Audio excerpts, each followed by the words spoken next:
What would you do if the future of your entire legacy depended on marrying someone you didn't trust? And what if the only person who saw you clearly was a stranger hiding secrets of his own? On a cold Friday night in downtown Chicago, the city pulsed with energy. Neon signs shimmered across slick pavement, and the laughter of strangers spilled out from busy sidewalks. Inside a dim, upscale lounge called the Ember Room, Sloane Prescott sat alone at the bar, a tumbler of whiskey in her hand. Her dark curls framed her face, eyes distant. At 28, she was the only child of the late Eleanor Prescott, whose name still echoed through real estate circles and socialite fundraisers. But tonight, the pressure of legacy weighed heavier than ever.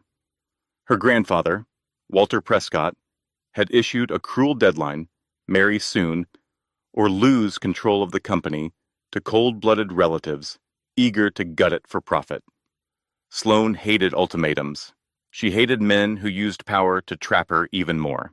Trevor Lane had taught her that the hard way: 5 years of sweet words, big promises, and a knife in the back when he chose her inheritance over her heart. Now, she didn't trust anyone. Across the room, a man in a weathered leather jacket sat quietly at a corner table, nursing a beer. To the casual eye, he was just another face in the crowd. But behind those discount rack glasses sat Cole Merritt, billionaire CEO of Merritt Holdings, one of the city's most influential private firms. Cole was in hiding, not from the law, but from a vicious internal coup at his company. His board had turned on him, and his advisors insisted he disappear, blend in, wait for the right moment to reclaim control. But the moment he saw Sloane, something shifted. It wasn't just her beauty, it was the fire in her eyes, a fragile defiance barely covering heartbreak. He couldn't look away. Sloane noticed his stare. At first, it irritated her. She was used to being watched, but this was different. He wasn't ogling, he wasn't smirking, he was just there, present, quiet, steady. And for some reason, that annoyed her even more. Fueled by liquid courage and a need to feel something, she stood, crossed the lounge, and stopped at his table. The buzz of conversation faded around them as her sharp gaze locked with his. "What's your deal?" she asked, voice sharp, arms crossed. Cole blinked, caught off guard. "Just sitting here," he replied, calm and even. She let out a short, bitter laugh. "You look like a man with something to prove. Do you?" He tilted his head, intrigued. "Maybe. Depends what you're asking." That amused her. Or maybe it challenged her. With a smirk, she shrugged off her coat, letting it fall to the ground. Beneath it, she wore a delicate silk blouse, one that shimmered in the lounge's low light. A few heads turned, but she didn't care. She wanted to see what this quiet man would do. Would he leer? Flinch? Flee? But Cole didn't look away. He didn't look down. He watched her face, only her face, and a faint smile curled at the corner of his lips. "Your trouble," he said softly, almost to himself. Sloane raised an eyebrow. "And you're not?" She leaned in, voice low. "If you're a real man, show me." "Prove it," she said. It wasn't flirtation, it was a challenge. A reckless dare fueled by too much whiskey and not nearly enough trust. Cole rose slowly, his height catching her off guard. He stepped toward her, close enough that she caught the faint scent of cedar and something warm, clean, and unfamiliar. "What's your name?" he asked, voice low. "Sloane," she answered, lifting her chin. "And yours?" "Cole," he said. No hesitation. Sloane smirked again. "Cole sounds like a guy with nothing to lose." Then, because the night was spinning and her heart felt like it was cracking from the inside out, she said it, "Marry me. Right now. Let's go. Unless you're just another guy with empty words." It was ridiculous. Unhinged, a moment of rebellion against the weight pressing down on her life. She expected laughter. a sarcastic reply, a retreat. Instead, Cole stared at her, really looked, and said, simply, "All right." The next hour passed in a blur of streetlights and breathless laughter. They stumbled out of the Ember Room, her coat abandoned somewhere behind them, and wandered through the late-night streets of Chicago until they found a tiny wedding chapel tucked between a dry cleaner and a donut shop. The place looked like a leftover dream-faded wallpaper, flickering overhead lights, and a tired clerk who barely looked up as he handed them a license form. Cole signed with a steady hand. Sloane scribbled her name, giggling like she was watching someone else make the mistake.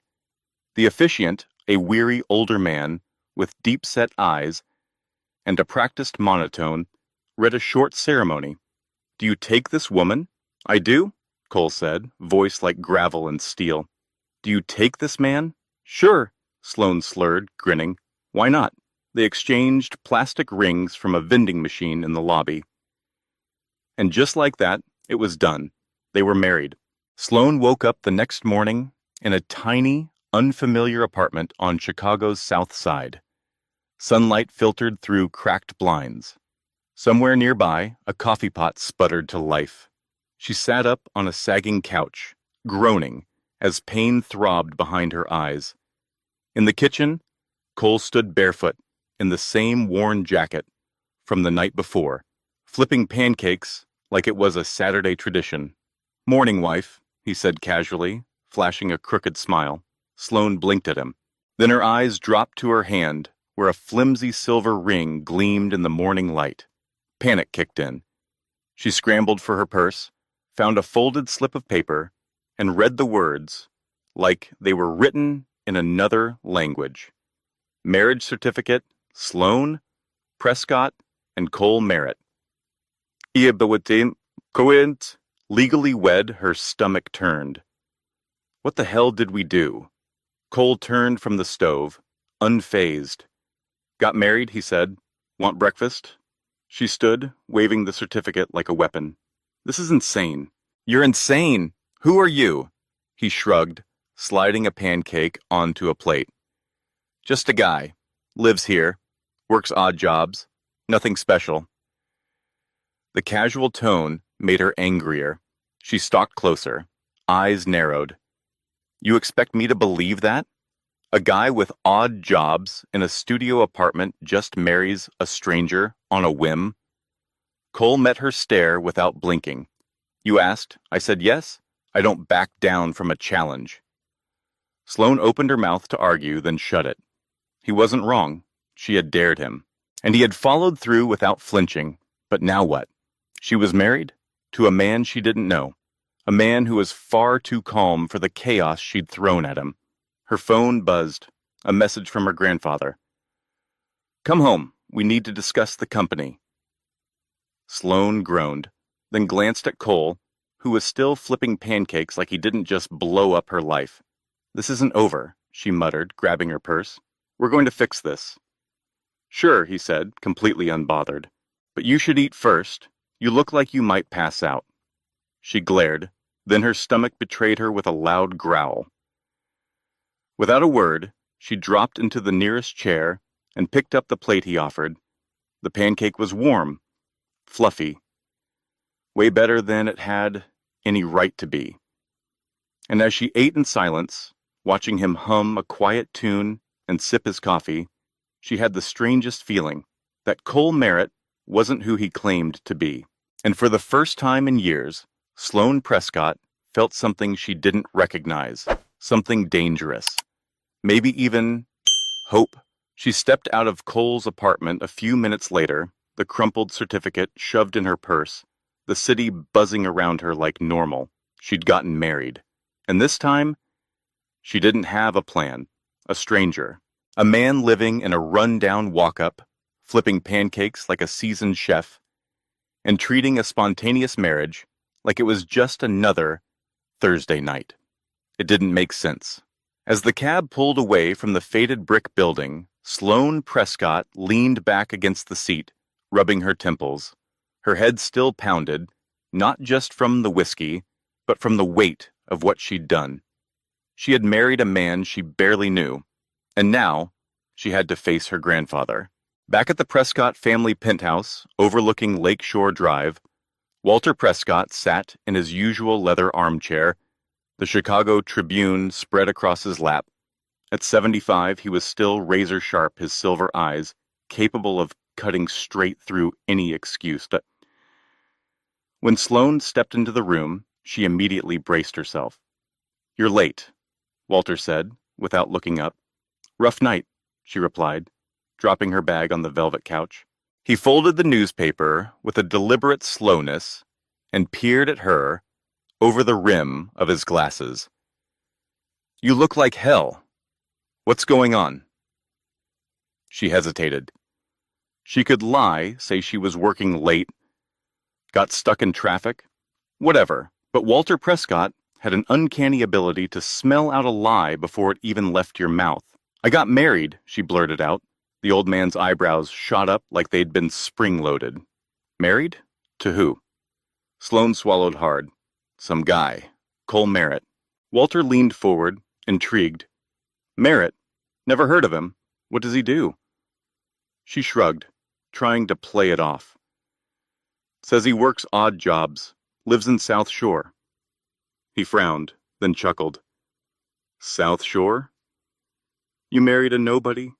Well, at least he's not one of those slick Wall Street parasites sniffing around the company. Bring him here. I want to meet him." Sloane blinked. "You're kidding. It's done now." Walter waved a hand. "You're married. Make it work. The board's watching, and having a husband might calm the sharks." Sloane stared at him, stunned. Her life wasn't a PR strategy, but arguing with Walter Prescott was like yelling at a stone lion. She turned and walked out, seething. If this was going to get fixed, she'd have to do it herself. Meanwhile, in his cramped apartment, Cole Merritt stood at the sink, rinsing out the breakfast dishes. He wore a relaxed grin, still thinking about Sloane's firecracker exit. She was a storm in high heels, all sharp edges and wounded pride. He hadn't meant to marry her, but when she dared him, something had snapped into place. After weeks of laying low, dodging the power-hungry wolves circling Merritt, holding Sloane Prescott was the first real thing he'd encountered in a long time. His phone buzzed.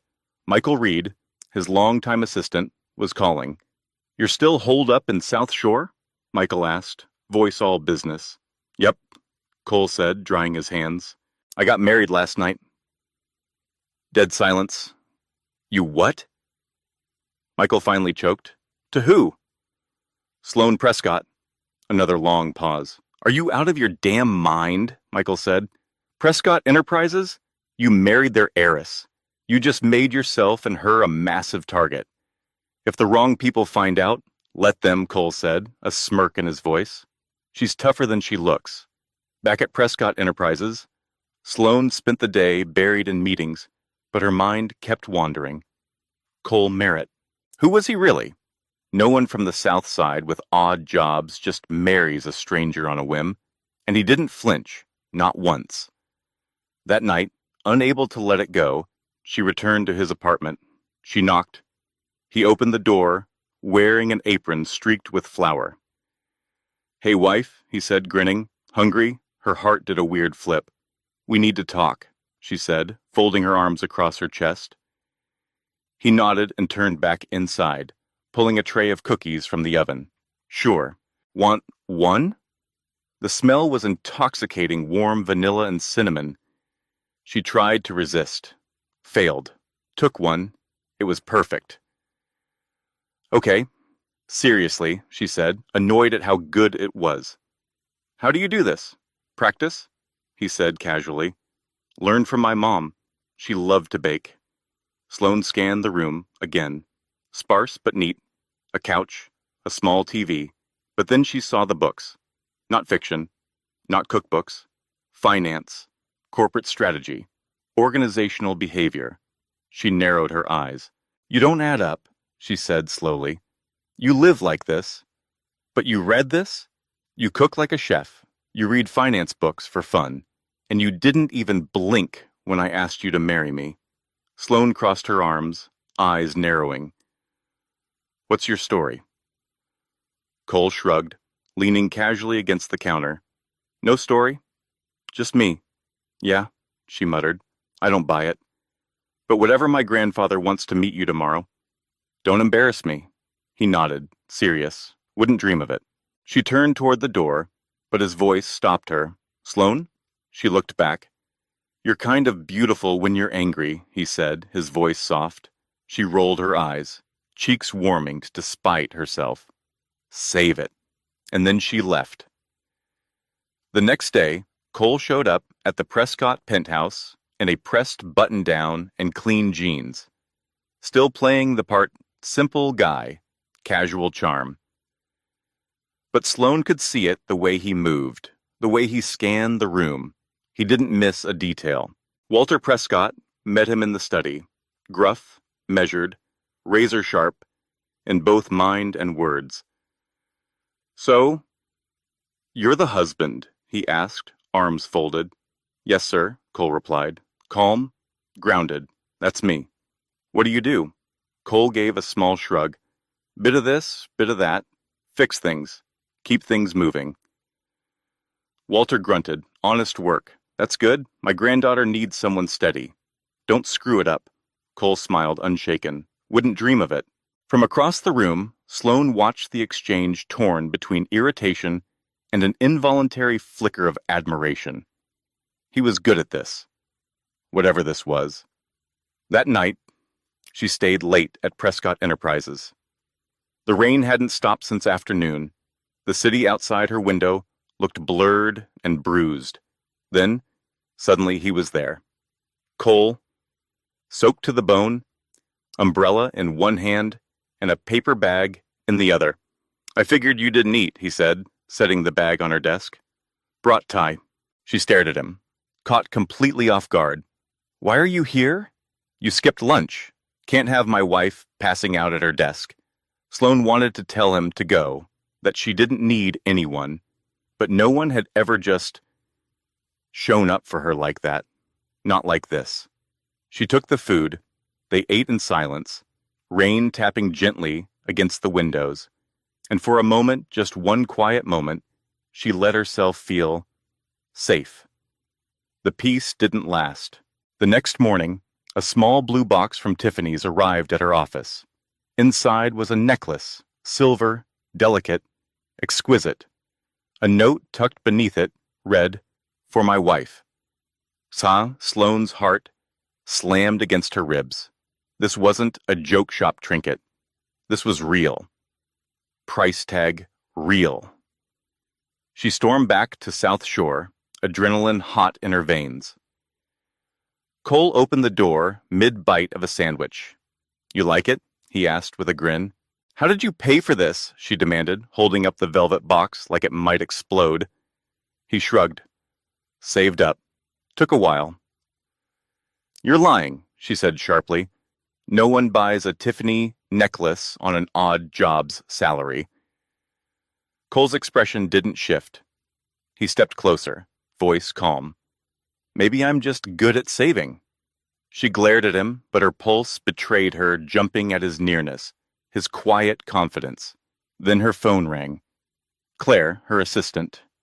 "Sloan, Trevor Lane is back in town. He's asking about you." Her stomach dropped. Trevor, the man who'd broken her heart and nearly destroyed her.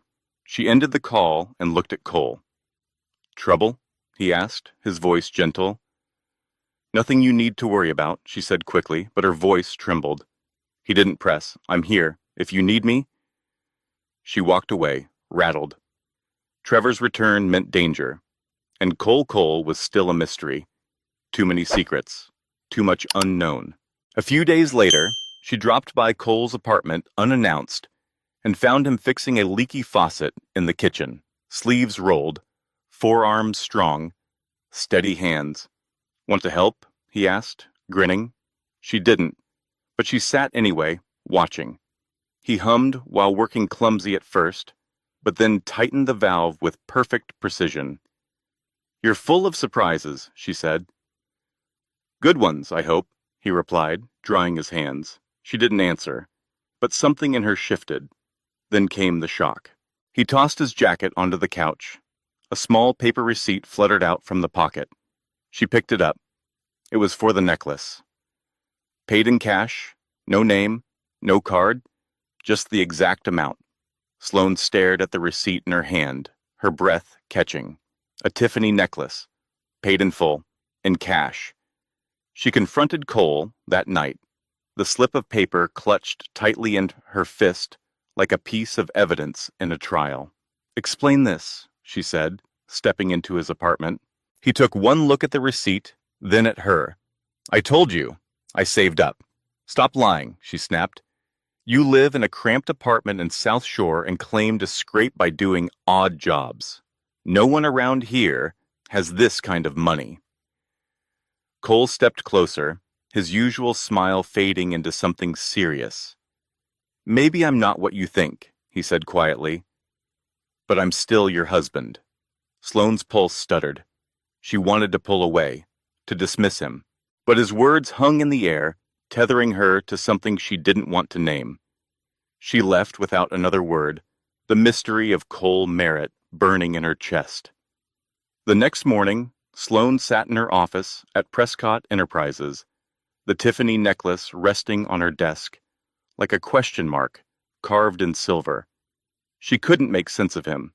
He lived modestly, talked simply, claimed to live paycheck to paycheck. But then there was this. The necklace.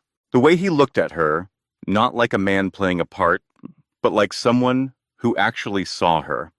And slowly, dangerously, it was chipping at the walls she'd built ever since Trevor Lane blew her heart to pieces 5 years ago. She shoved the necklace aside and focused on the contracts in front of her. Work was solid, predictable. Work didn't lie. Her phone buzzed, dragging her back. "Walter Prescott, dinner. Tonight," he said curtly. "Bring your husband. No excuses," Sloane sighed. "Grandpa, I told you this marriage isn't temporary or not. He's family now." 7 p.m. "Don't be late." Click. She didn't get the chance to argue. Walter had latched on to Cole like he was the solution to everything. And she had no idea how to tell him the truth, that the marriage was impulsive, temporary, and that she still didn't even know who Cole really was. That evening, Cole arrived at the penthouse holding a paper bag. Sloane met him at the door, arms crossed. "What's that?" He grinned and pulled out a homemade pie. "Dessert, thought it might help." She rolled her eyes, but a flicker of amusement betrayed her. "You're too good at this." "Just trying to survive dinner," he said with a wink. Inside, Walter was waiting in the dining room, towering in presence even while seated. He gave Cole a long once-over, then grunted. "You clean up all right." "Thanks, sir," Cole said in a steady voice. "Call me Walter." "Sit." Dinner was tense. Walter launched a quiet interrogation while slicing into his steak. Cole, as always, played it cool. "Grew up in a small town," he said. "Moved here. Found work where I could." Sloane watched carefully, waiting for him to trip up. He didn't. If anything, he was too smooth, too composed. Walter seemed impressed. "Honest man," he said, nodding toward Sloane. "Could have done worse." She forced a polite smile. "Sure." After dessert, Walter pulled her aside, in the hallway. "I like him," he said. "You would," she muttered. "He keeps you grounded. Don't screw this up." "It's not real, Grandpa," she hissed. "It was a mistake. Real or not, the board's restless. A husband brings stability. Keep him around for now." Sloane clenched her jaw. Arguing was pointless. When they left the penthouse, Cole walked her to her car. "Your grandfather's intense. He is so bob," he said with a chuckle. "But he cares about you." Sloane stopped. "Don't pretend you understand us. This isn't your world." His smile faltered. "Maybe not. But I'm here." She looked away.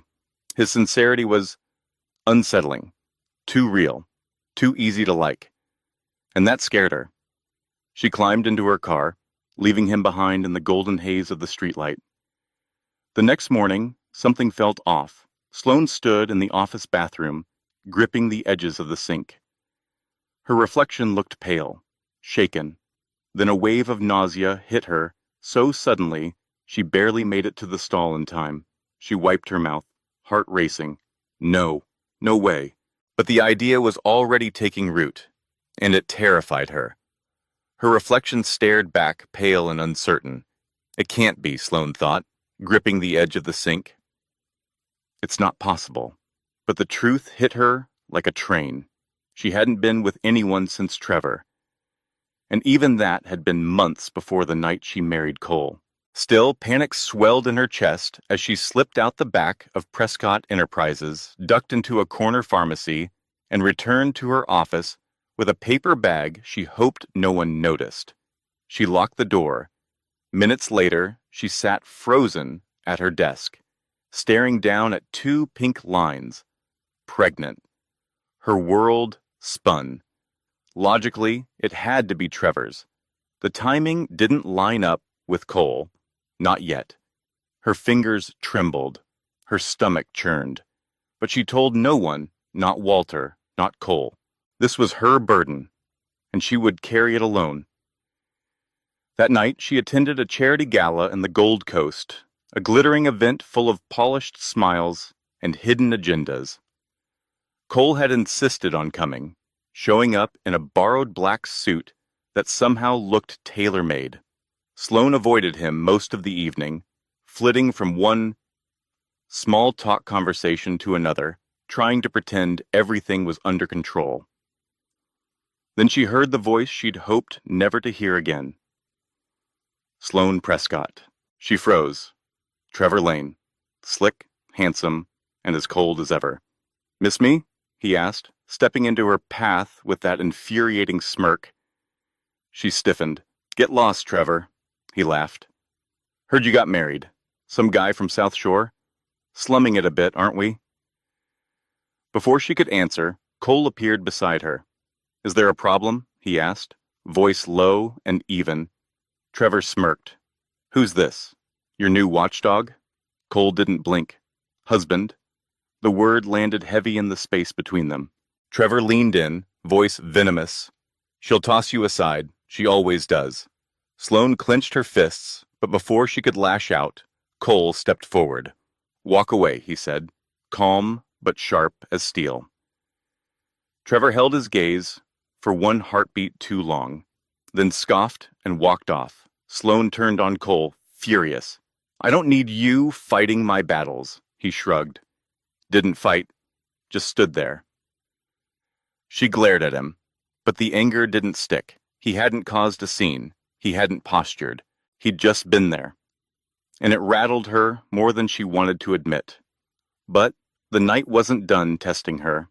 Across the room, Vanessa Pierce zeroed in on Cole like a lioness spotting prey. She floated over in a red silk gown that clung to her every curve.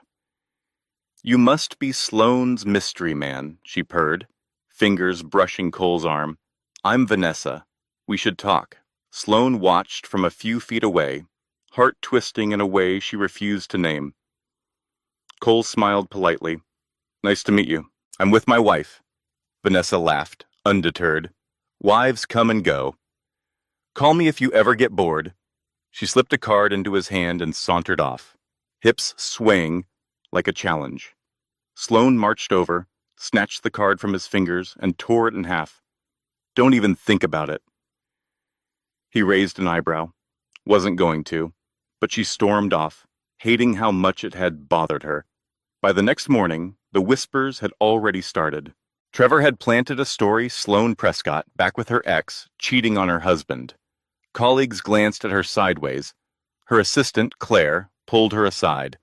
"People are talking," Claire said quietly. "It's just gossip, right?" Sloane nodded. "Of course." But her chest tightened. If this touched the company, it could cost everything. She drove straight to Cole's apartment, found him in the living room tinkering with a broken lamp. "Trevor's spreading lies," she said, pacing. "Says I'm back with him. That I never left." Cole set the lamp down, frowning. But you're not. Obviously not. But it's a mess. I can't let this touch the company. What do you need? He asked, wiping his hands on a rag. She hesitated. Nothing. Just stay out of it. I'll handle him. Cole nodded, but something in his eyes said he had no intention of staying out of it. That evening, he showed up at her office. Again, with a thermos in hand. You're stressed? He said simply, pouring her a cup of soup. She took it, the warmth seeping into her fingers and her chest. You don't have to do this, she said quietly. Yeah, he said. I do.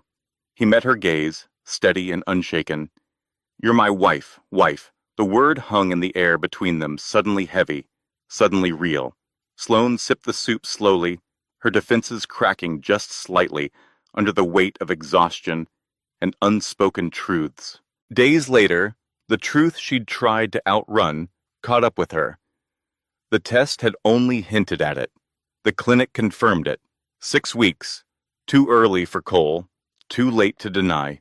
It's Trevor's, a ghost from her past she hadn't meant to carry. Sloane sat in her car outside the clinic, fingers clenched around the steering wheel. Tears stinging her eyes. She couldn't keep it. Not now, not with the company under fire, not with her world unraveling.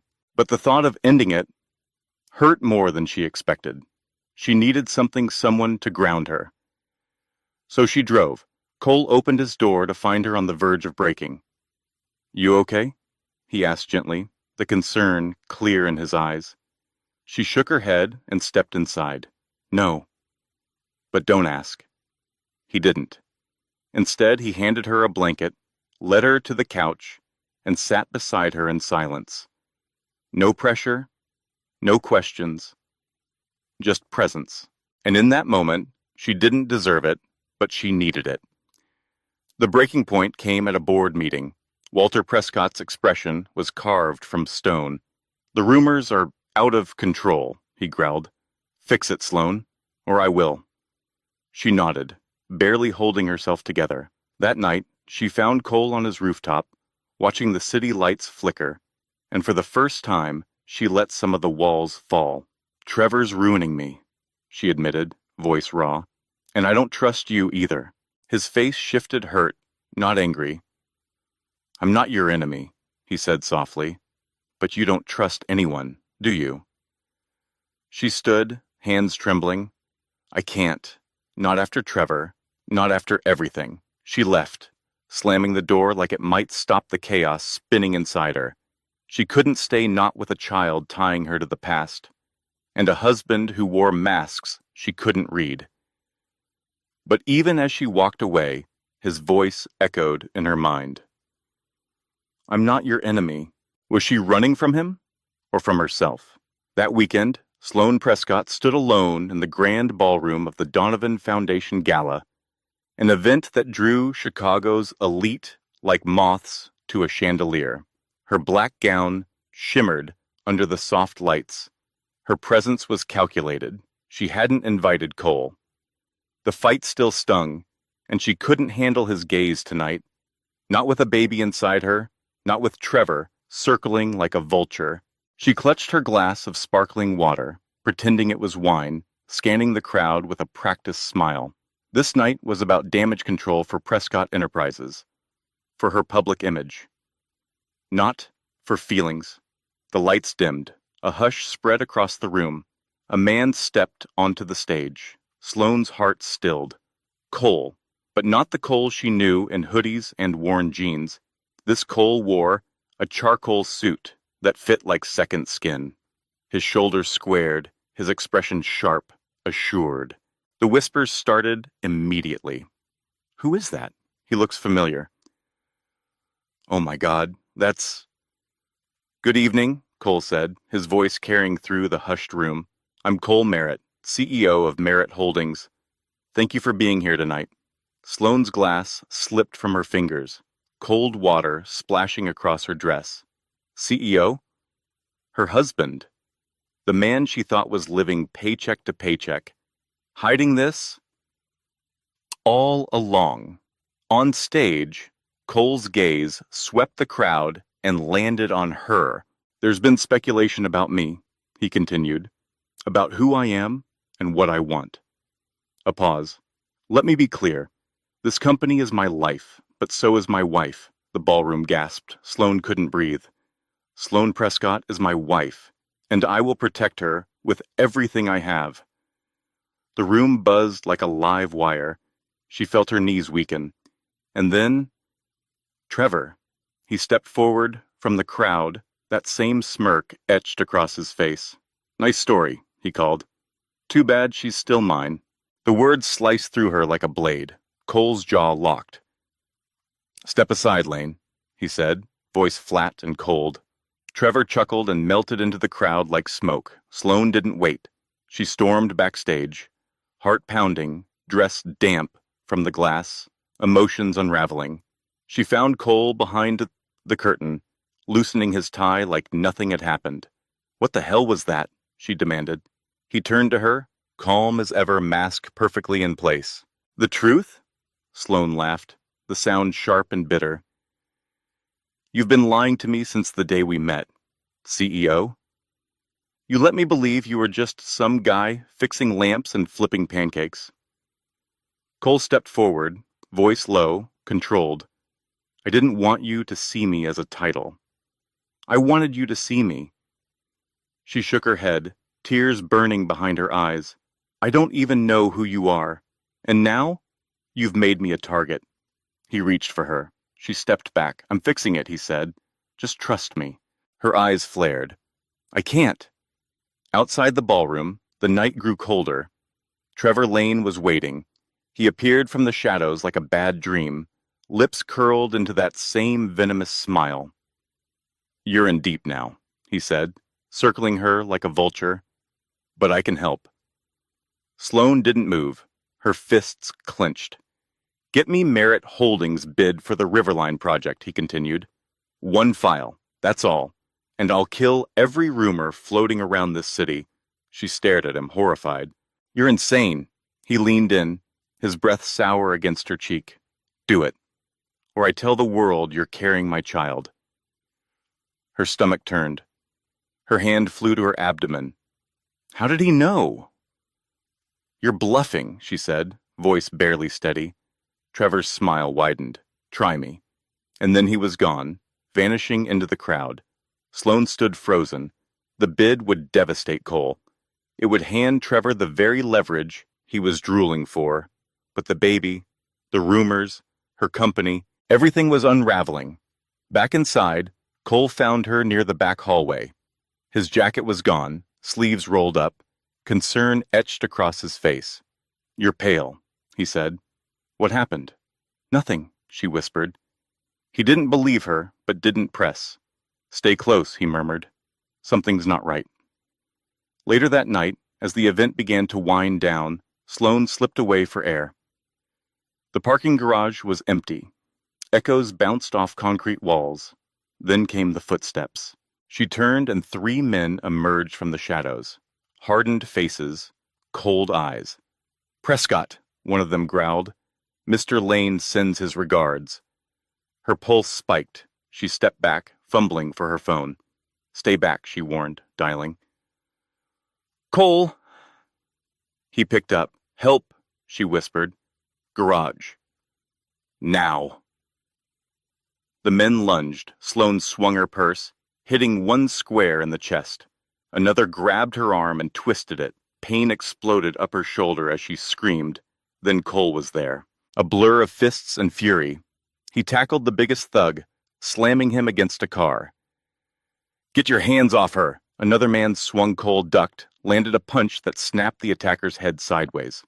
Blood ran down his knuckles, but he didn't stop. The third guy bolted. Cole turned to the one still gripping her. Let her go. There was something dangerous in his voice, something final. The man hesitated, then shoved Sloane aside and ran. She stumbled, catching herself against a support pillar. Cole rushed to her, panting. You okay? She nodded, trembling. You're hurt, she said, seeing the gash above his eyebrow, blood streaking down his face. He ignored it, pulling her into his arms. "I've got you," he whispered, his voice cracking. Security arrived too late. The men had vanished. Cole slumped against a parked car, blood dripping freely now. Sloane dropped to her knees beside him, panic rising. "Stay with me," she begged, pressing her scarf to his wound. He smiled faintly, not going anywhere. Then his eyes fluttered shut, and he collapsed. An ambulance screamed into the garage. Paramedics lifted him onto a stretcher.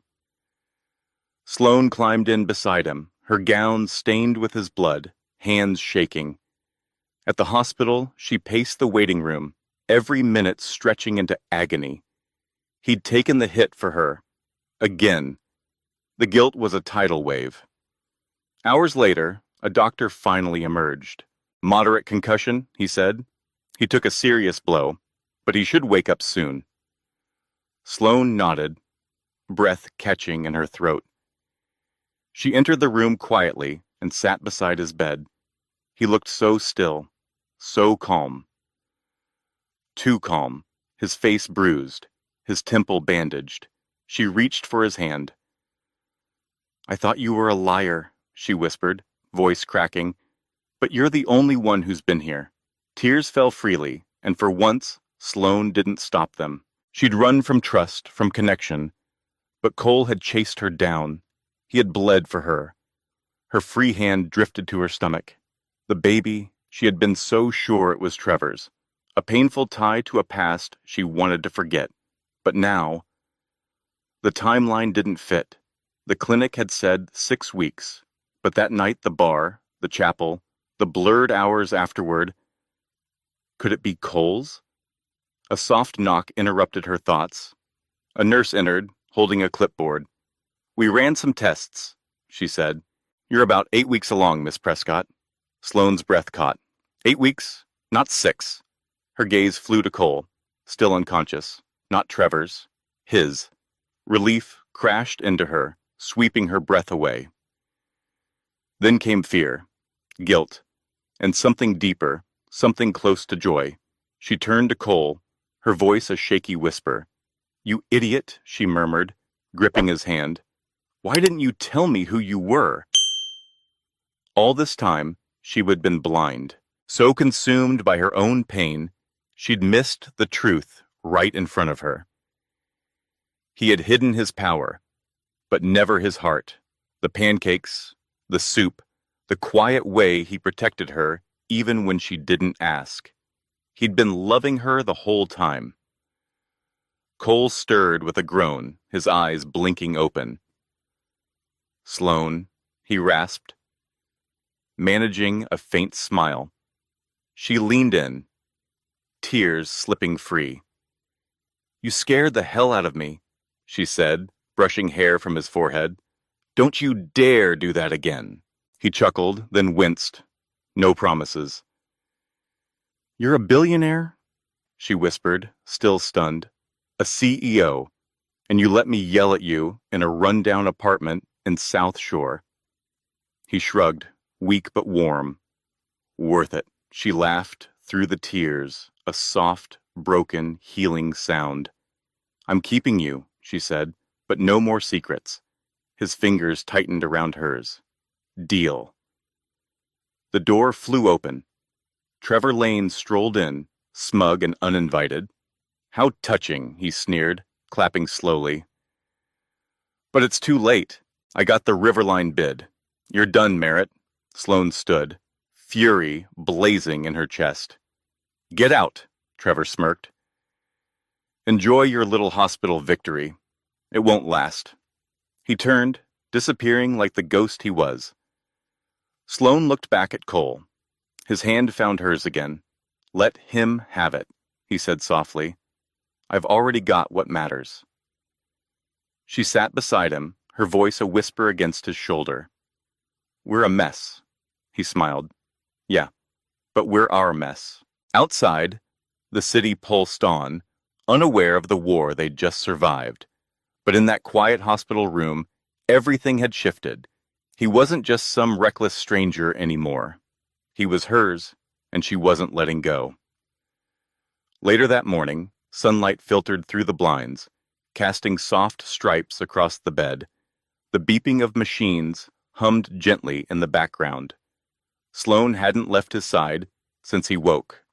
Cole looked tired, bruised, but there was light in his eyes as they settled on her. She brushed a strand of hair back from his forehead. "You look terrible," she said, voice teasing, but thick with emotion.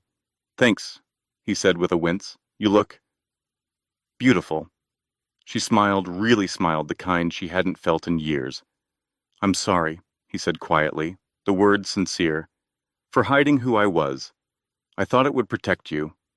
My world, it's messy, ruthless. I didn't want you caught in it." She nodded slowly. "You're a billionaire who cooks pancakes in a South Shore apartment." "I should have known something was off," he grinned. "Crazy, right? Crazy about me," she said, echoing his words from before. He laughed softly. She squeezed his hand. "No more secrets. Promise me." He held her gaze. "I promise." Just then the door opened again. Walter Prescott entered, leaning on his cane, eyes scanning the room. He looked older in the morning light, but his expression was soft. "Word is, you took quite a beating, son," he said, stepping closer. Cole nodded faintly. Walter's lips curled into a rare, approving smile. "Good thing you're tough." Cole sat up, slightly, in the hospital bed, his voice rough but steady. "Had to be, sir. Couldn't let her down." Walter Prescott gave a rare grunt of approval. "Call me Walter. And you," he turned to Sloane, "stop fighting this. He's a keeper." She rolled her eyes, but her lips curved. "I know," she said softly. Walter patted Cole's shoulder. "Rest up. I want great grandkids someday." And with that, he left them in a quiet that felt easy. Sloane rose and walked to the window, the city skyline lit like a constellation of possibilities. "Trevor has the Riverline bid," she said, not turning around. "He thinks he's won." Cole watched her, calm. "Let him. It's just money." She spun to face him. "Just money? That's your company." He shrugged. "I've got more than enough. Besides, I'm starting something new, a foundation. Under your name." She blinked. "What?" "For kids. Families? Whatever you want. The Riverline payout will fund it." Her breath caught. He was giving up a fortune not from weakness, but from choice. For her. "You're insane," she said, voice cracking. He smiled. "Maybe. But if it makes you happy, worth it." She crossed the room and sat beside him again, heart pounding. "I'm pregnant," she said, the words slipping out like a breath. 8 weeks. It's yours." His eyes widened, then softened. "Mine?" She nodded, tears in her eyes. "I thought it was Trevor's. At first I was scared. But it's you. It's us." Cole reached for her, pulling her into his arms despite the pain. "We're having a baby," he whispered into her hair. She laughed into his shoulder. "Yeah, we are," he kissed her forehead, lips lingering. "Guess we're stuck with each other now." She pulled back, smirking. "Don't get cocky. I could still divorce you." He laughed, that deep, boyish sound she'd come to love. "Try it. I'll just win you back." Days later, Cole was discharged. Sloane brought him home to her apartment overlooking the East River, with its sleek finishes and towering windows. He stood in the kitchen, still bandaged, stirring a pot of soup. "You're supposed to be resting," she said, arms crossed. "I am," he grinned. "Cooking is relaxing." She stepped closer, brushing a hand against his cheek. "You're ridiculous." He turned off the stove and faced her fully. "And you're stuck with me." "Good," she whispered. They kissed slow and certain, while the city murmured outside their window. That weekend, they strolled through Central Park, leaves falling gold and red around them. Cole held her hand like it was something sacred. "What's next?" he asked. Sloane glanced at him, the man who'd gone from a stranger in a bar to the father of her child.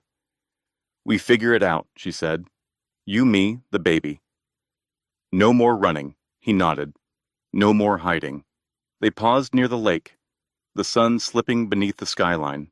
She rested her head on his shoulder and felt the weight of the past begin to lift. Trevor was gone quietly, forced out of the city with Cole's silent power. Vanessa Pierce had disappeared into the gossip pages. Walter was already planning a nursery in his townhouse. At home, they cooked dinner together. Pasta and laughter. Sloane caught Cole sneaking a taste. She swatted at his hand. "Patience," she scolded, grinning. He pulled her into his arms, twirling her through the kitchen. "I can't wait. Not for dinner. Not for us." She laughed light and free for the first time in years. They ate on the couch, plates in their laps, talking about names, dreams, the messy beauty of a future they never saw coming. Later, they stood on the balcony as twilight fell. The city sprawled below them, a quiet hum of life and light. Cole wrapped an arm around her, steady and warm. "Love's not about knowing everything," he said, voice soft. "It's about trusting through the unknown." Sloane looked up at him, her heart full. "You're right," she whispered, "and I trust you." He smiled and kissed her under the stars. They had started as strangers built on challenge, chaos, and secrets. But somehow, they'd found something real. It wasn't perfect. It was better. It was theirs. Sometimes the messiest beginnings lead to the most beautiful endings. Love doesn't wait for perfection. It grows in the spaces where we choose each other anyway.